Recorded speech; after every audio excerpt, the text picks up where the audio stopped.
70% of all our worries. If I knew how to solve everybody's financial worries, I wouldn't be writing this book, I would be sitting in the White House right beside the president. But here is one thing I can do. I can quote some authorities on this subject and make some highly practical suggestions and point out where you can obtain books and pamphlets that will give you additional guidance. 70% of all our worries, according to a survey made by the Ladies' Home Journal, are about money. George Gallup, of the Gallup Poll, says that his research indicates that most people believe that they would have no more financial worries if they could increase their income by only 10%. That is true in many cases, but in a surprisingly large number of cases it is not true. For example, while writing this chapter, I interviewed an expert on budgets. Mrs. Elsie Stapleton-a woman who spent years as financial advisor to the customers and employees of Wanamaker's department store in New York and of Gimbel's. She has spent additional years as an individual consultant, trying to help people who were frantic with worry about money.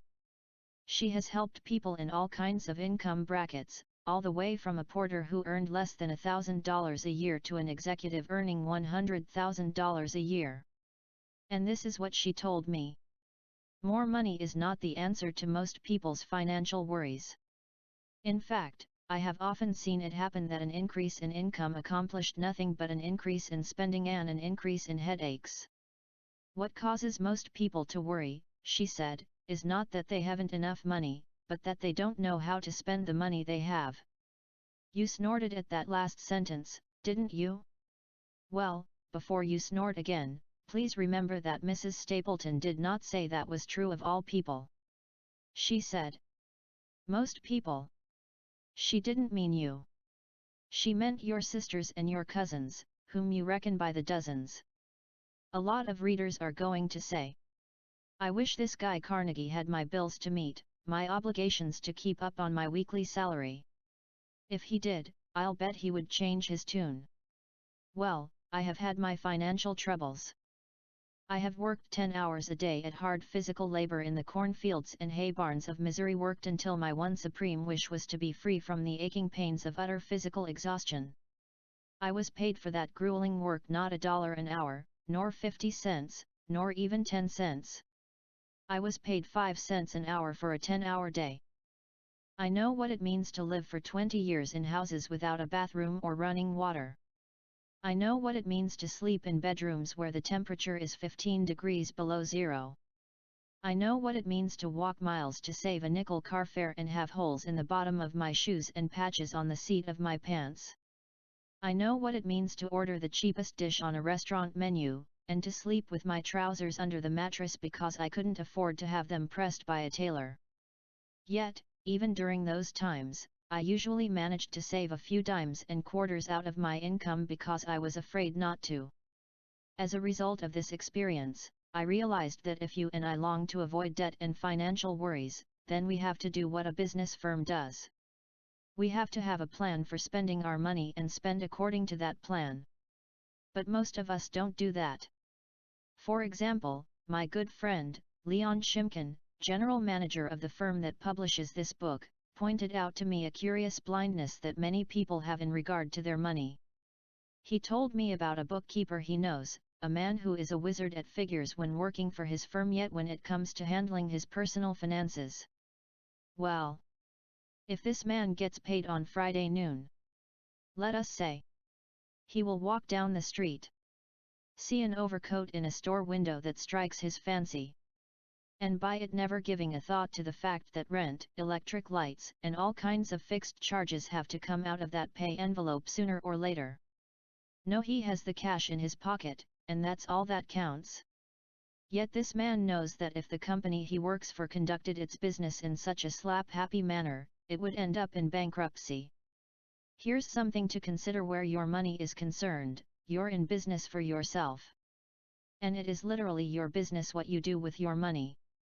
But what are the principles of managing our money? How do we begin to make a budget and a plan? Here are 11 rules. Rule No. 1.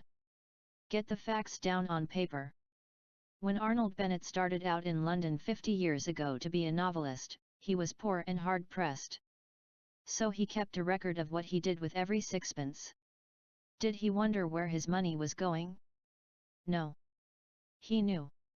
He liked the idea so much that he continued to keep such a record even after he became rich, world famous, and had a private yacht. John D. Rockefeller, Sr. also kept a ledger. He knew to the penny just where he stood before he said his prayers at night and climbed into bed. You and I, too, will have to get notebooks and start keeping records.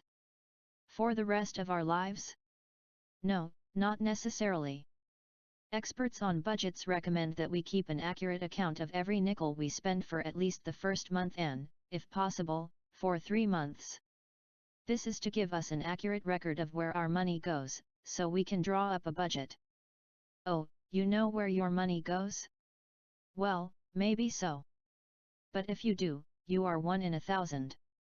Mrs. Stapleton tells me it is a common occurrence for men and women to spend hours giving her facts and figures. So she can get them down on paper, then, when they see the result on paper, they exclaim, "Is that the way my money goes?" They can hardly believe it. Are you like that? Could be. Rule No. 2. Get a tailor-made budget that really fits your needs. Mrs. Stapleton tells me that 2 families may live side by side in identical houses. In the very same suburb, have the same number of children in the family, and receive the same income, yet their budgeting needs will be radically different. Why? Because people are different. She says a budget has to be a personal, custom-made job. The idea of a budget is not to wring all the joy out of life. The idea is to give us a sense of material security, which in many cases means emotional security and freedom from worry. People who live on budgets, Mrs. Stapleton told me, are happier people. But how do you go about it? First, as I said, you must list all expenses. Then get advice. In many cities of 20,000 and up, you will find family welfare societies that will gladly give you free advice on financial problems and help you draw up a budget to fit your income. Rule No. 3. Learn how to spend wisely. By this I mean, learn how to get the best value for your money. All large corporations have professional buyers and purchasing agents who do nothing but get the very best buys for their firms. As steward and manager of your personal estate, why shouldn't you do likewise? Rule No. 4. Don't increase your headaches with your income. Mrs. Stapleton told me that the budgets she dreads most to be called into consultation on are family incomes of $5,000 a year. I asked her why. Because, she said, $5,000 a year seems to be a goal to most American families. They may go along sensibly and sanely for years, then, when their income rises to $5,000 a year, they think they have arrived. They start branching out. Buy a house in the suburbs, that doesn't cost any more than renting an apartment. Buy a car, a lot of new furniture, and a lot of new clothes, and the first thing you know, they are running into the red. They are actually less happy than they were before because they have bitten off too much with their increase in income. That is only natural. We all want to get more out of life. But in the long run, which is going to bring us more happiness, forcing ourselves to live within a tight budget, or having dunning letters in the mail and creditors pounding on the front door? Rule No. 5. Try to build credit, in the event you must borrow. If you are faced with an emergency and find you must borrow, life insurance policies, defense bonds and savings certificates are literally money in your pocket. However, be sure your insurance policies have a savings aspect, if you want to borrow on them, for this means a cash value.